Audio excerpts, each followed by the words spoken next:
코로나 사태를 인해서 많은 사람들이 장기간 어려움을 겪고 있습니다. 최근에 사회적 거리두기가 2단계로 격상되어서 사람들의 활동이 더욱 제한되고 있습니다. 교회도 정규 예배 외에는 다른 모임이나 행사를 자제하고 있습니다. 수도권에서는 정규 예배도 온라인으로 드리고 있는 실정입니다. 우리는 속히 치료 백신이 개발되어서 코로나 사태가 종식되기를 원합니다. 그러나 그때까지 우리에게 주어진 시간은 마냥 무의미한 시간만은 아닐 것입니다. 혹 사태가 장기화되거나 생활 방역으로 이어진다 해도 우리는 낙심하지 말고 그런 현실 속에서 우리가 이루어야 할 구원을 이루어 가야 할 것입니다. 자, 그렇다면 이런 고통스러운 시간 속에서 우리가 할 수 없는 것 말고 할 수 있는 것은 무엇일까요? 많은 활동이 제한된 이런 상황 속에서도 우리는 주님의 기쁨이 될 수 있을까요? 물론입니다. 자, 그렇다면 이제 하나님께서 구하시는 것이 무엇인지 살펴보겠습니다. 첫째로는 회개입니다. 고통과 슬픔 속에서 사람들은 자신을 돌아보게 됩니다.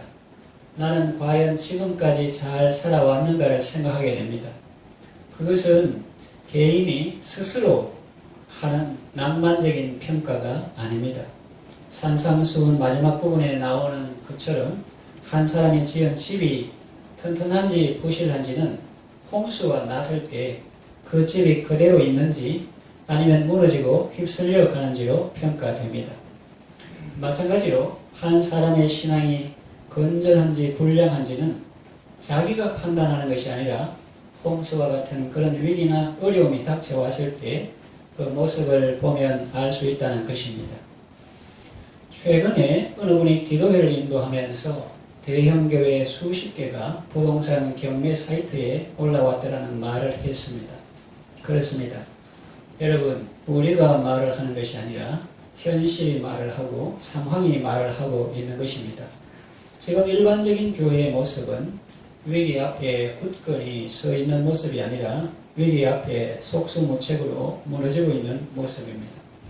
물론 교회당 건물 하나만 보고 모든 것을 판단할 수는 없지 않느냐, 또 그렇지 않은 교회도 있지 않느냐 할 수도 있습니다. 물론입니다. 그럴 수도 있습니다. 그러나 그것이 신앙의 내면적인 모습이 결과로 밖으로 드러난 것이라면, 그리고 대부분의 교회들의 모습이라면 문제는 심각합니다. 교회가 성도들 한 사람 한 사람의 신앙의 내실을 다지는 것보다 외형적인 성장에 치중했던 결과일 수 있습니다.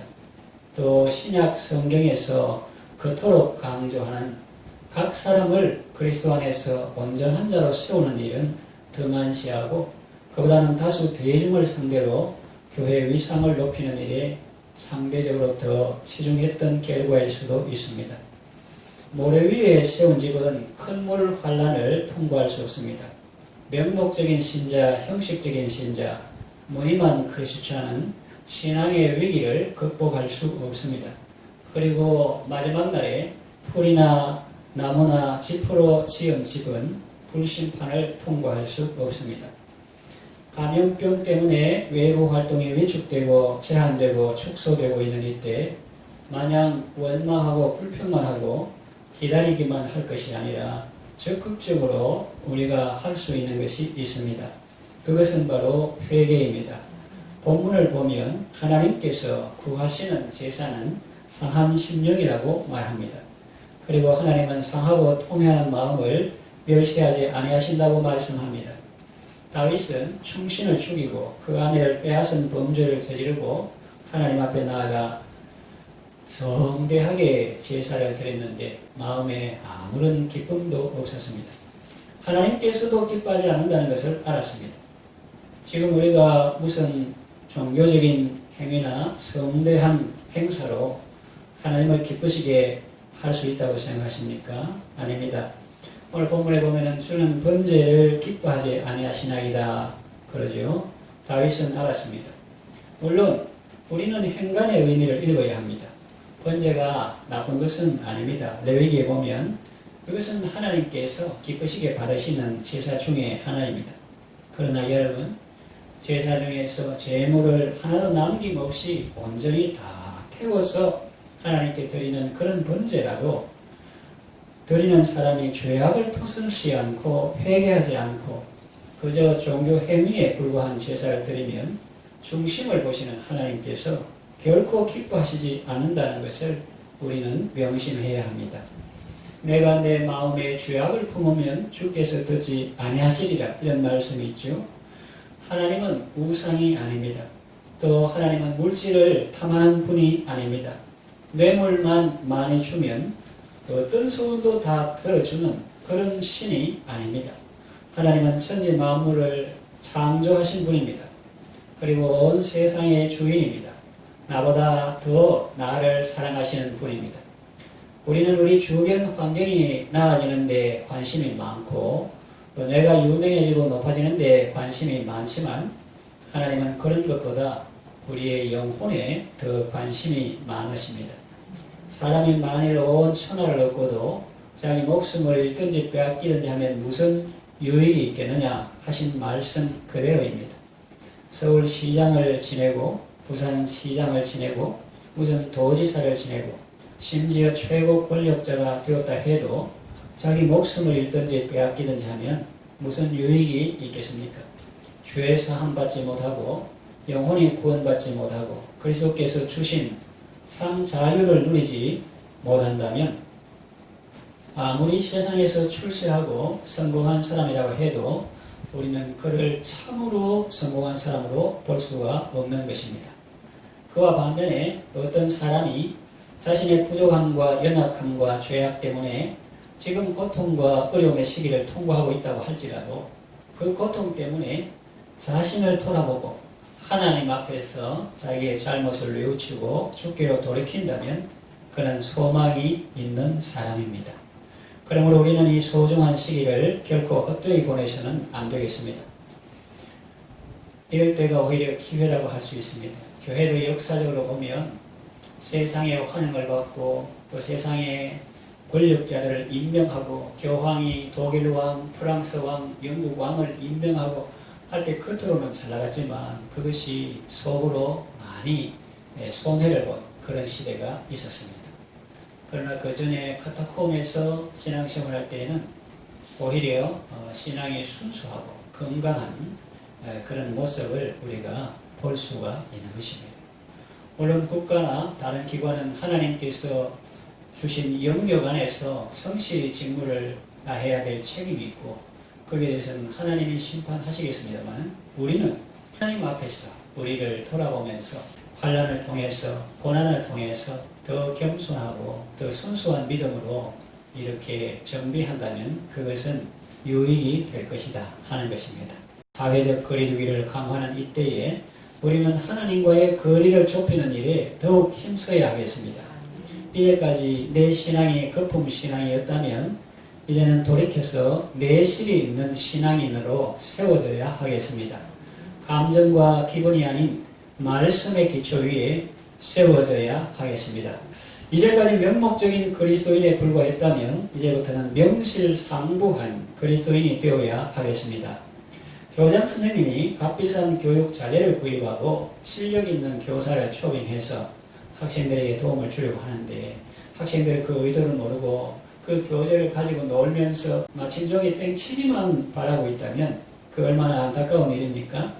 하나님께서 이 소중한 현실을 우리에게 실물 교재로 주시고 우리의 영혼을 유익되게 하시고 살리려고 하시는데 만일 우리가 하나님의 뜻을 모르고 그저 수업 시간만 빨리 지나가기를 바라고 있다면 이 또한 얼마나 안타까운 일이겠습니까? 우리는 이 고통과 아픔의 시간 속에서도 두렵고 떨림으로 우리의 구원을 이루어 가야 하겠습니다. 어디에 비가 새는지 잘 살피고 원인을 찾아서 문제를 해결해야 다음에 위기가 와도 잘 넘어갈 수 있습니다. 비가 새는데도 가만둔다거나 임시 미봉책으로 땜질 처방하면 다음 위기 때는 더 큰 어려움을 당할 수도 있습니다. 우리의 신앙생활도 그렇습니다. 아픔과 고통의 시간들을 하나님 앞에서 알차게 잘 보내면 위기에서 벗어나게 될 뿐만 아니라 하나님의 은택을 입게 되는 것입니다. 오늘 18절 19절 주의 은택으로 은혜와 혜택으로 시온의 선을 행하시고 예루살렘 성을 쌓으소서. 하나님이 예루살렘 성을 쌓아주시고 그때에 주께서 의로운 제사와 번제와 온전한 번제를 기뻐하시니 그때에 그의 수소를 주의 제단에 드리리이다. 이렇게 하나님께서 회복시켜 주시면 기쁨으로 이렇게 하나님 앞에 예외 삶을 살게 해 주시는 것입니다. 하나님께서 구하시는 것은 회개입니다. 두 번째, 하나님께서 구하시는 것은 감사입니다. 우리는 코로나 사태를 인해서 자유로운 활동에 제약을 받는 시대를 살아가고 있습니다. 한 번도 경험해보지 못한 세상을 살아가고 있습니다. 저는 처음에 전 교인이 마스크를 착용하고 예배하는 것이 너무나 이상했습니다. 그래서 그 모습을 사진으로 남겨 놓았습니다. 그러나 이제 사태가 장기화되면서 그것이 오히려 일상의 모습이 되었습니다. 초기에는 실내에만 착용했는데 요즘은 길거리에서도 사람들이 마스크를 착용하고 다니는 모습을 보게 됩니다. 이 무더운 여름철에 사람들이 마스크를 착용하고 다니는 것을 누가 상상이나 했겠습니까? 그러나 그것이 우리의 현실입니다. 그리고 전에 우리의 일상이었던 그런 삶은 이제 우리에게 꿈같은 일이 되어버리고 말았습니다. 우리는 정한 시간에 모여서 마음껏 예배하는 것이 당연한 줄 알았습니다.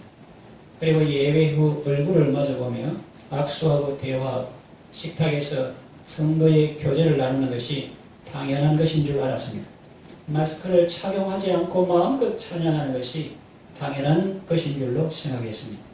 그러나 그것이 당연한 것이 아닌 줄 우리는 알게 되었습니다. 하나님의 은혜가 아니면 마음대로 찬양할 수도 없고 하나님의 은혜가 아니면 마음대로 숨을 쉴 수도 없고 하나님의 은혜가 아니면 살아갈 수가 없음을 깨닫게 되었습니다.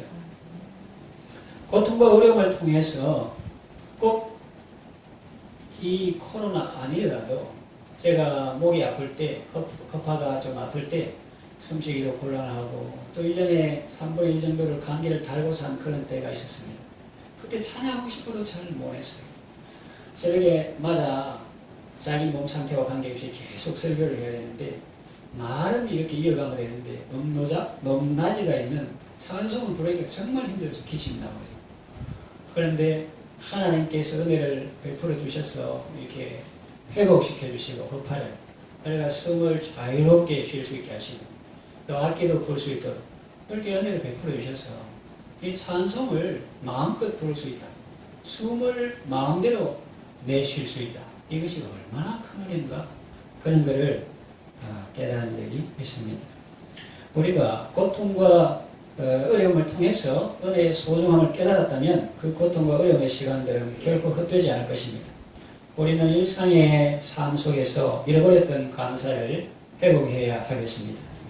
예수님께서 나병 환자 10명을 고쳐주셨는데 낳자마자 전부 자기 갈 길로 가고 예수님 발 앞에 엎드려 감사한 사람은 한 사람밖에 없었는데 예수님께서 10사람이 다 구원을 받지 아니하느냐? 그 9은 어디 있느냐? 이 사마리아인 외에는 내게 나온 자가 없느냐? 그렇게 말씀하셨는데 어떤 분은 그걸 퍼센트로 우리가 한 90%는 9명 정도는 다 잃어버린 감사와 같고 그냥 10분의 1 정도만 감사하는 경향이 있다. 이렇게 풀이한 사람도 있습니다. 잃어버렸던 감사를 회복하는 시간이 되기를 바랍니다. 시편 50편 23절에 감사로 제사를 드리는 자가 나를 영화롭게 하나니 그 행위를 옳게 하는 자에게 내가 하나님의 구원을 보이리라 했습니다. 하나님께서 구하시는 제사는 감사의 제사입니다. 세 번째 하나님이 구하시는 것은 찬양입니다. 이것은 다른 사람들은 다 열심히 일하는데 혼자 편안히 앉아서 노래를 흥얼거린다. 그런 의미가 아닙니다. 치열한 삶의 현장 속에서도 원망 불평하지 않고 하나님을 기뻐하며 온 몸으로 하나님을 찬양하며 하나님을 영화롭게 하는 삶을 살아간다는 의미입니다. 큰 물결이 일어나도 주를 찬양하는 것입니다.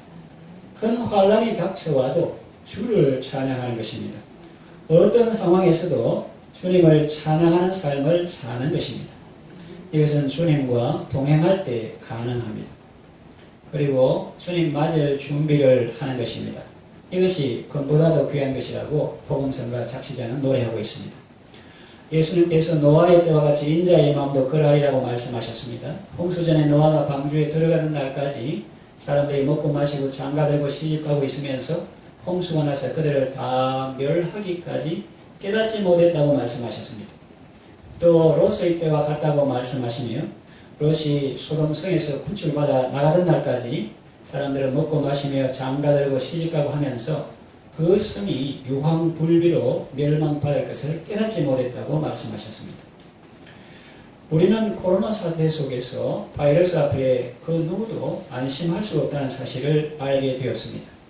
의사도 감염병으로 사망하고 어느 나라 총리는 아마 캐나다인 같은데 자신이 감염되기도 했습니다. 빌 게이츠라는 사람은 앞으로 수많은 사람이 더 죽을 것이며 코로나는 내년 말에나 백신 개발로 누그러질 것이라고 전망했습니다. 코로나 바이러스는 사람을 죽음에 이르게 하는 하나의 경로에 불과합니다. 이 땅에는 그 외에도 많은 일들이 일어나고 있습니다. 수해로, 침수로, 화재로, 교통사고로 사망하는 사람도 있습니다. 개인의 종말이 먼저 있지 아니면 그 전에 주님이 오실지 알 수 없지만 여하간 분명한 사실은 누구든지 자기의 마지막에 대해서 장담할 수 없다는 것입니다. 마지막에 대해서 장담할 수 없을 뿐만 아니라 내일 일도 알지 못하는 것이 인생입니다. 사람의 생명은 잠깐 보이다가 없어지는 안개와 같다고 성경은 말합니다. 그러므로 우리는 하나님께서 세워주신 자리에서 맡은 일에 최선을 다하되 세상에 미련을 두지는 말고 저 높은 곳을 향하여 나아가는 순례자의 삶을 살아야 하겠습니다.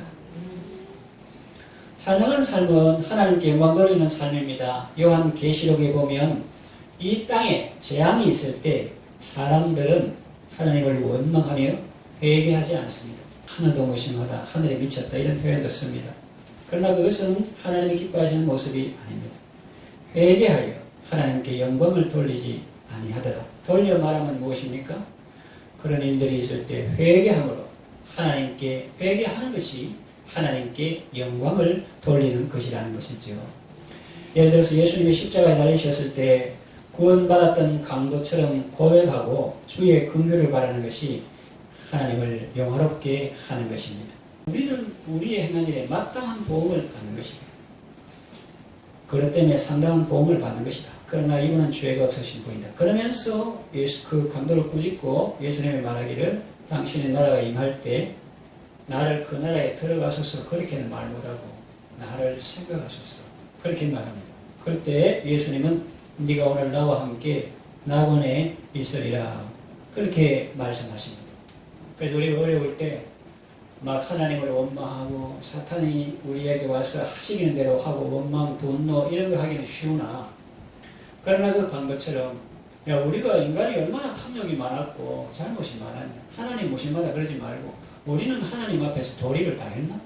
하나님께서 우리에게 생명 주시고 호흡 주시고 다 가족도 주시고 근데 죄라는 것을 어떤 사람이 이렇게 풀더라고요. 넉사자 밑에 안일비자 넉사자 밑에 안일비자 하나님께 해야 될 거 안 하고 하지 말아야 될 거 하고 사람에게 해야 될 거 안 하고 하지 말아야 될 거 하고 이게 죄다 그런 표현을 들었습니다. 그래서 이 강도처럼 우리가 진실하게 고백한다면 우리는 우리의 그것 때문에 상당한 도움을 받아. 하나님의 자비가 크다.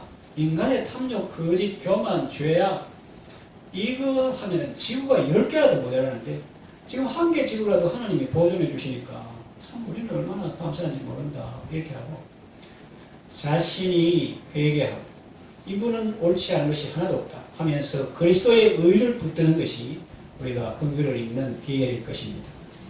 그러면 여러분 큰 물결이 일어나도 주를 더 찬양하고 큰 환란이 닥쳐와도 주를 더 찬양하고 코로나 사태와 그로 인한 여러 가지 어려움 속에서도 하나님을 원망하지 않고 오히려 자신을 돌아보며 회개하고 감사하며 주를 더 찬양하는 삶을 살아가시기를 바랍니다. 이번에서 13장 15절에 그러므로 우리는 예수로 말미암아 항상 찬송의 제사를 하나님께 드리자. 이는 그 이름을 입증하는 입술의 열매니라. 말씀을 정리하며 마치겠습니다. 환난의 때는 원망 불평할 때가 아니라 회개하고 감사하고 찬양할 때입니다. 날마다 주님과 동행하며 자신의 종말을 준비할 때입니다. 우리는 환경을 보지만은 하나님은 그 환경 속에 있는 우리를 보십니다. 어려움을 대하는 우리의 자세와 태도를 보십니다. 어떤 혼란 속에서도 주님을 바라보고 주님을 의지하고 주님과 동행함으로 승리하는 삶을 살아가시기를 바랍니다.